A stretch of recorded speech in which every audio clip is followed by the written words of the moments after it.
Okay guys, dumating na sa atin yung ating parcel. Galing kay Lazada. Excited na tayo kasi itong laman nito ay para sa ating negosyo. Upgrade ko. Okay, let's do this guys. May pa ganun pala. Wow! Hindi ako na-inform. Wow! Excited na tayo para tayong bata nakatanggap ng regalo. Wow! Pasko na! Yay! Wow! Ito na guys!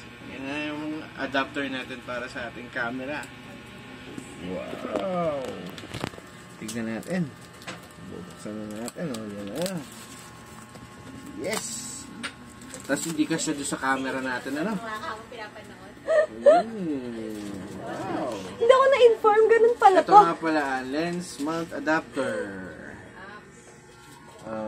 For Canon EFS lens 2 RF body. Okay, bubuksan na natin siya guys. Titingnan natin kung anong inclusion niya sa loob. Siyempre, unang-una ang kanyang manual. Manual. Oh, hindi ko alam to kung ano to, para saan to. Pang tools. Susi. Susi daw, susi. Ano kaya ito laman nito isang to? Ayan, ito yung pwede siya ma-mount sa ano ba tawag doon? Kasi ba kasi yung camera, ipakita mo. Mamaya yung camera, syempre. Ito muna, ito ina-unboxing natin eh. Basta ito yung pang-mount sa mga paano nga po sa ano yung tawag doon? Camera. Okay guys, ito na yung adapter. Yun na lang po pasinin yung kalat sa shop. Nakakahiya po. Okay, nakasali yung asawa ko. Vlog ko to, no? Ito muna. Ito muna yung lalagyan niya. Wow, may lalagyan pa siya. Ang ganda. Ano siya? Yung makapal.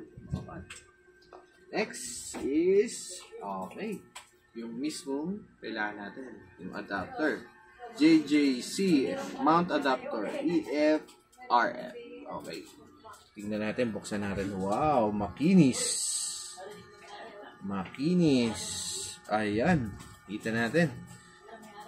Yan. Excited na ako ma-try sa ating camera ito. Yan. Thank you guys. At yun lang po sa ngayon. Peace out.